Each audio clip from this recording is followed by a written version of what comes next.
Hello there, everyone, and welcome back to our Honolulu Eruption Realistic MyLeague.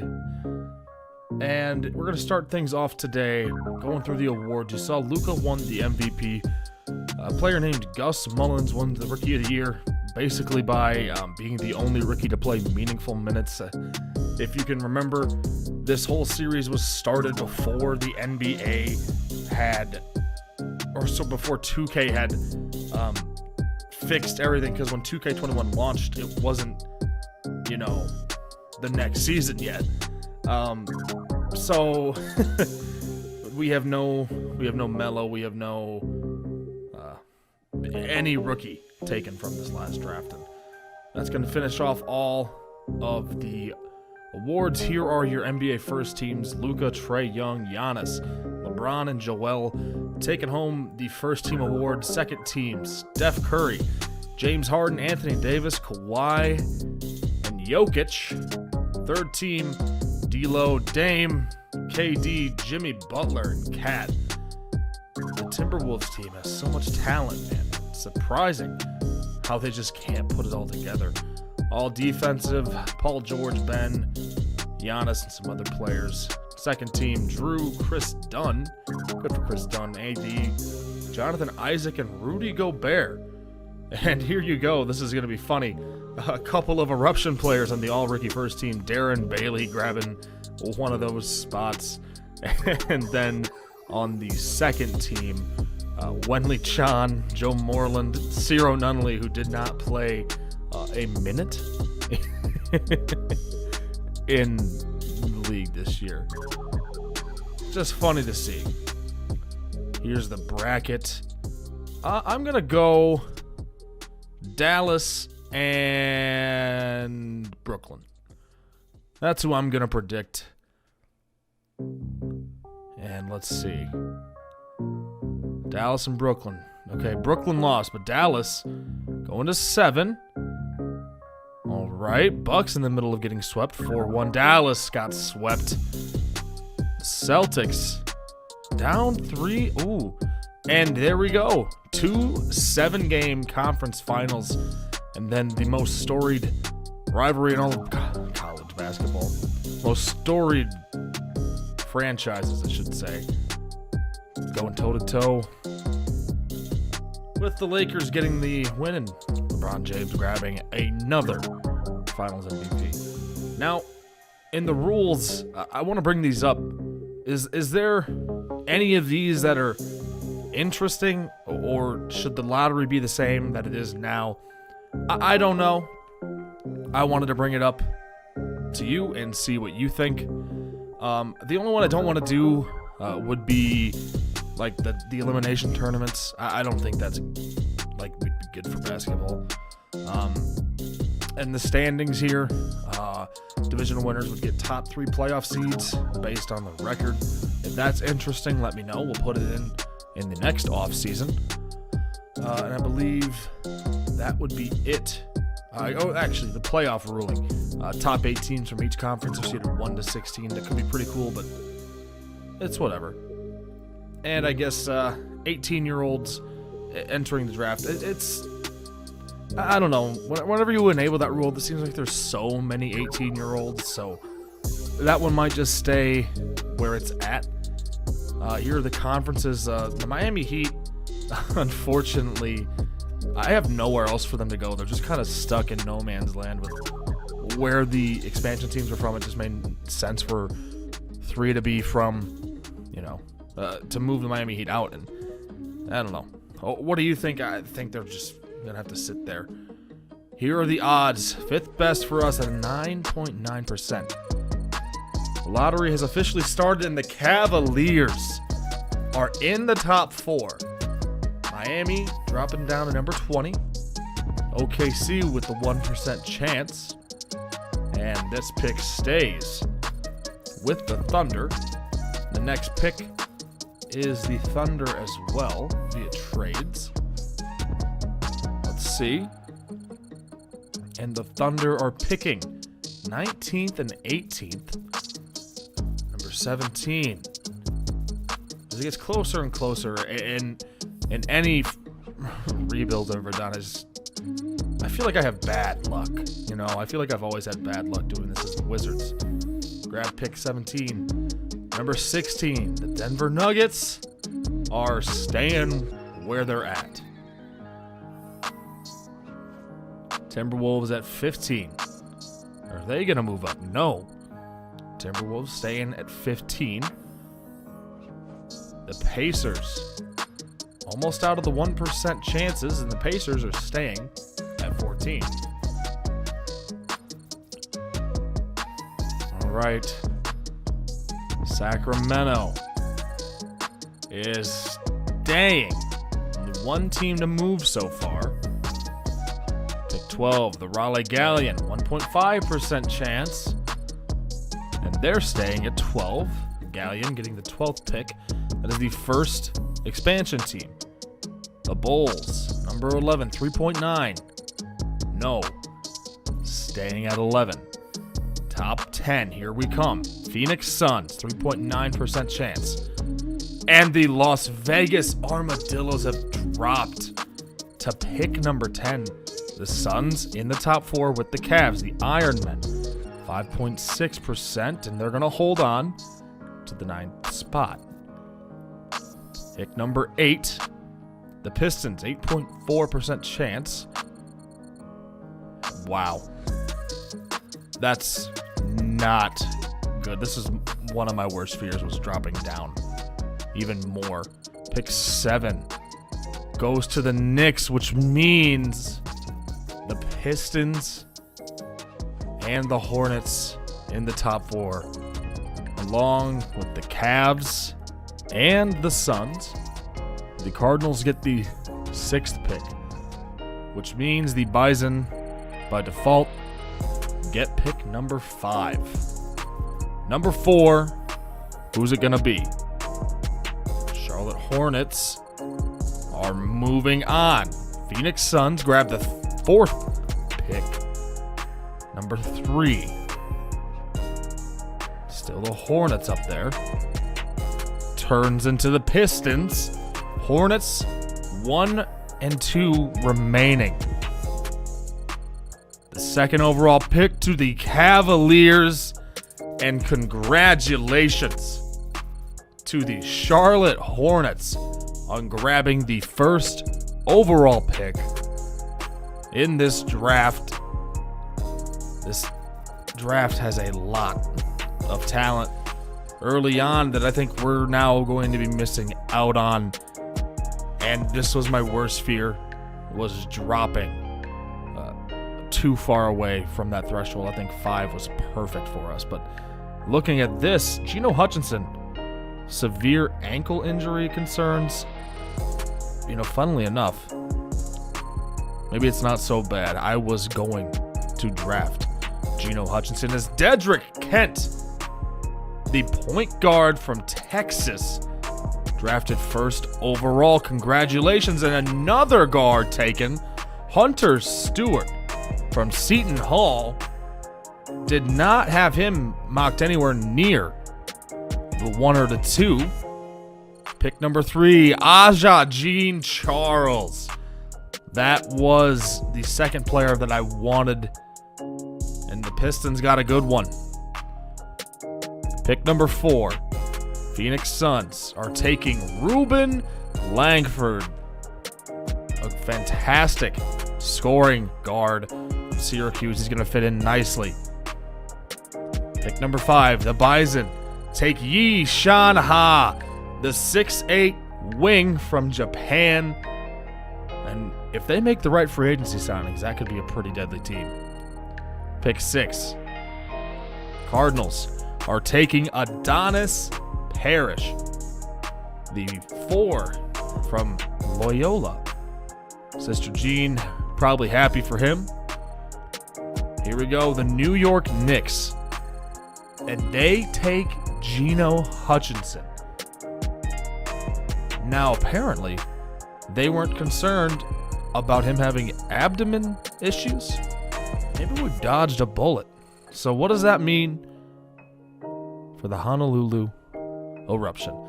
Of course, you have to look. You got to see what people are offering. I looked around. There was, no one was offering players that were good enough for this pick. So we're going to have to go and just make a selection. And we take Abel Tart, the stretch 5 from Alabama, was the best shooting big man in this draft, has great rebounding stats, and that is what we needed. Maybe it's a blessing in disguise. Maybe he's the best player for us. As Brent Beasley, the wing player from LSU, getting drafted to the Ironmen. Armadillos on the clock at pick number 10. They go with Esteban Marble, power forward from Stony Brook, a sort of Nikola Jokic player. They've got a fun one there. Pick 11. Chicago Bulls on the clock, and they take Rod Jordan, the wing from Arizona State. He is a knockdown shooter for sure. The Galleon taking Casey Thorne, the 2 from Gonzaga.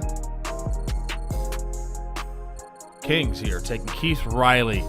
That is unfortunate. I was planning on trying to trade up to about pick 20. I was hoping he was going to make it. He is good.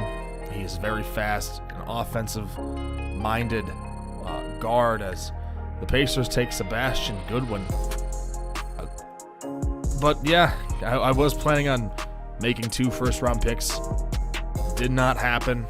Hey, it's unfortunate, but it means the Kings might be moving on from De'Aaron Fox if they're drafting a player that high, as the Timberwolves trading away their pick for 2 firsts in the coming years, as the Clippers take another point guard that we can't take. I did think about it after I lost out on the other player and going in and taking the next best available point guard, and you can see how that goes. Terry Rozier, part of a trade here. He's going to Denver, and the Hornets are making another pick. Ricardo Garcia going to Charlotte now. Pick 17. Joel Davis, point guard from Texas Tech. Man, I really, when you want to make a trade, you just should. That's what I'm getting from here. I don't know. Maybe we didn't mess up. Maybe those players aren't that great, and we can find someone in free agency. I do have a lot of other players in mind. If I was not going to be able to get a guard that I wanted, as Enrique Reyes from Argentina gets drafted. Vernon Isaac drafted by the Magic, replacing Aaron Gordon. The Jazz take Jack Patterson. Point guards have gone very fast in this draft. I was surprised to see at the rate that they were being picked. And another point guard, Leonard Outlaw from Purdue. Man, maybe I should have. Watching it back, I kind of regret not going after one. Carlton Houston goes here. Now Oscar Cartwright drafted by the Celtics. 9 more picks remaining here in the first round. As Golden State. Who are they taking? Chip Starks. Another point guard. Point guards in high demand right now. Brooke Brooks, power forward from Georgetown, is going to the Pacific Northwest, as Franklin Randolph drafted at pick 28. Quinn Francis drafted at pick number 29. Mitchell Page, another point guard, at pick 30 from Vermont. And then there goes Davor Ostrovsky, a 1-year draft and stash player from Russia. We're going to have to check in on him next year. Clifford Morris Sr. going to pick 32. 4 picks to go here in this draft. is up next. The Brooklyn Nets. Livio Muesli, the 6'10", 4 from Italy. He is also a draft and stash player. And here we go, the second to last pick. Of course, the Celtics with their 18,000th selection in the first round. And the final pick goes to Reggie Keller. Now, I was going to trade in here and take a point guard. Jeb Smart was a sleeper pick. You can see there, it's a steal in the second round. I messed up. I didn't pull the trigger. I thought I could get him later. I thought I could pay less. Here are the options we're going to be accepting. We're not taking Iguodala's or Arcidiaconos. Now, free agency, the best part, in my opinion, of the offseason. We're going to go after Dennis Schroeder. Going to give him about $14 million a year over 3 years. Worth the contract. He's 28. Alex Caruso, we're going to extend him 4 years for $5 million a season. And Otto Porter, bringing him in for on 2 years for about $12 a year. Now Boban, I wanted to extend Boban. Get him pretty cheap. We're going to do that. This is day 2 of the moratorium. We're going to go after Jabari Parker. And then our last offer of the day, Justin Steele. An amazingly athletic 3.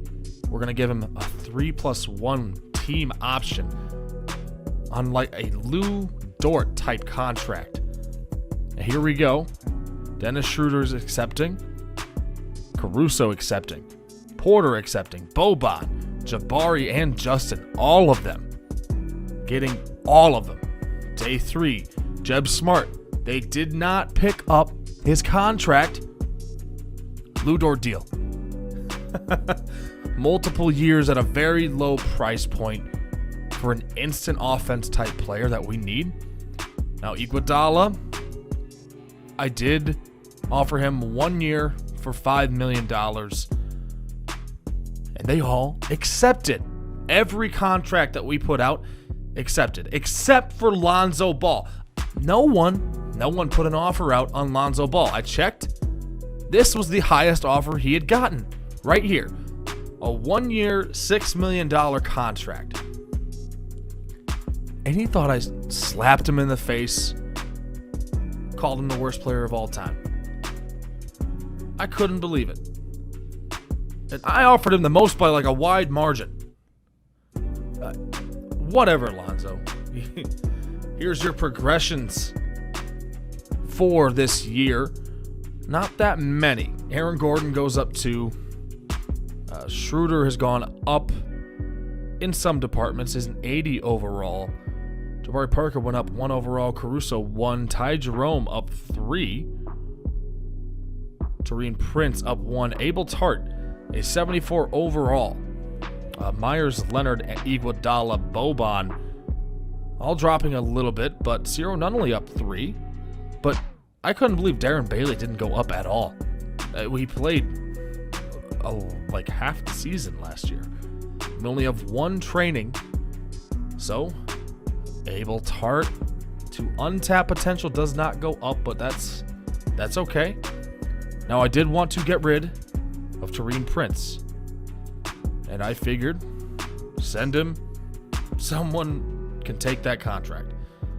We'll take Cody Martin, and we're going to turn around, flip Cody Martin for 2 second-round picks, 22 and 24 from the Pistons. I'll take those assets. Here is the current lineup. Extremely subject to change depending on how everything goes. I'm probably going to drop Iguodala out of the lineup, but, kind of feel bad just benching him, but probably what we're going to end up doing. But that's it. That is the first official offseason for this series. I hope you all enjoyed the signings that I made. And please, let me know what you thought. I went after players that were realistic for us to get. I could have gone after Giannis. I could have gone after Kawhi, Paul George. Could have gone after them all, but they're not going to come here. Dennis Schroeder's like the perfect guy to come to Honolulu. Jabari Parker, Otto Porter, fantastic players to come hang out in Honolulu and play basketball. Can't ask for more than that.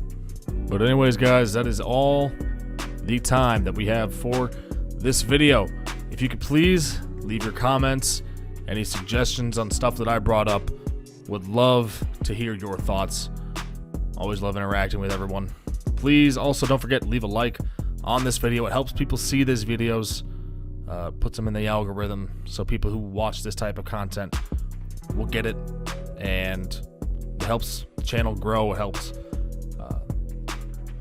everything else out. And also don't forget to subscribe if you are new and seeing this for the first time. I make sports franchise videos. It's the essence of my channel. That's what I do to have the most fun in video games. But that is all the time that I have for today. Thank you for watching. Have a good one.